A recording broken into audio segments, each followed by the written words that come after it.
రాజ్యాంగ పీఠిక పూర్వరూపాన్ని పునరుద్ధరిస్తాం.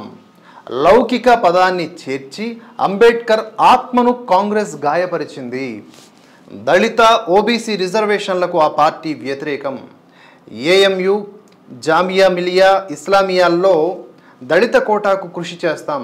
రిజర్వేషన్లకు మోదీ మహారక్షకుడు అంటూ భాజపా ఇచ్చినటువంటి ఎక్స్ప్లెనేషన్ ఇక్కడ చూడొచ్చు.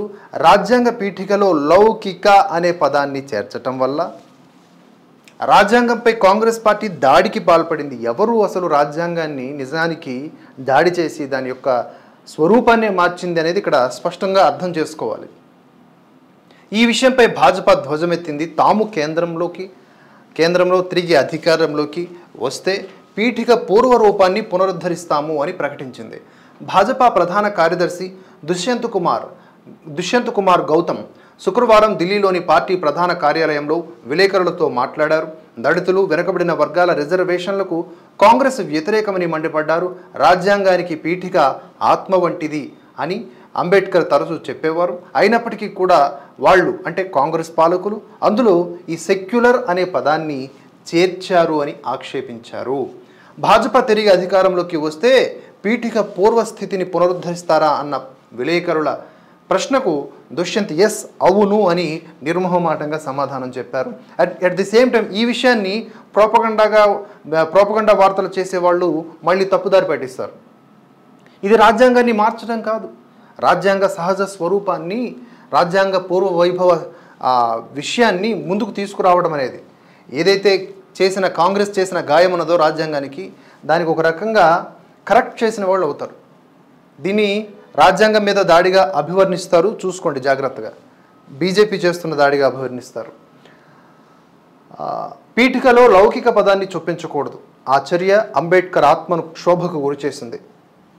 అలీగఢ్ ముస్లిం యూనివర్సిటీ, జామియా మిలియా ఇస్లామియాల్లో దళితులకు రిజర్వేషన్లు దక్కేందుకు కృషి చేస్తాము అని కూడా ఈ సందర్భంగా వారు చెప్పారు. రిజర్వేషన్లు ఇష్టం లేదని నెహ్రూయే చెప్పారు అనే విషయాన్ని కూడా ఆయన ఇక్కడ చెప్పే ప్రయత్నం చేశారు.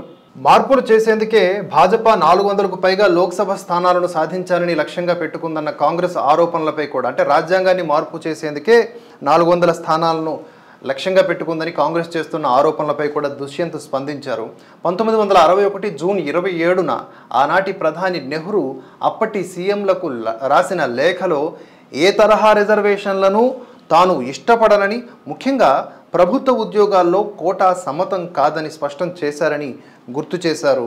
జమ్మూ కాశ్మీర్కు 370 ప్రత్యేక అధికరణాన్ని కల్పించడం ద్వారా అక్కడ దళితులకు, బీసీలకు రిజర్వేషన్లు దక్కకుండా కాంగ్రెస్ అడ్డుకుందని ఆరోపించారు. ఎస్సీ, ఎస్టీ, ఓబీసీ రిజర్వేషన్లకు ప్రధాని మోదీ మహారక్షకుడని పేర్కొన్నారు.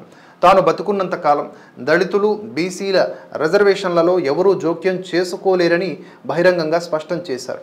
ఇక్కడ మనం ఒకే ఒక పాయింట్ మీద డిబేట్ చేయాల్సిన అవసరం ఉంది.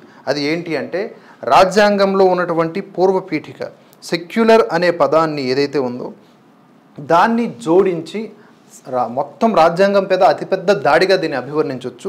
అటువంటి కాంగ్రెస్ నేడు మనకి నీతులు చెబుతూ కాంగ్రెస్ మీద బీజేపీ దాడి చేస్తోంది అని మాట్లాడడం ఏదైతే ఉందో రియలీ ఆ పార్టీ చేస్తున్నటువంటి అంటే జాతికి చేస్తున్న ద్రోహాన్ని ఇగ్నోర్ చేయడం లాంటిదే అని ఇక్కడ మనం అర్థం చేసుకోవచ్చు.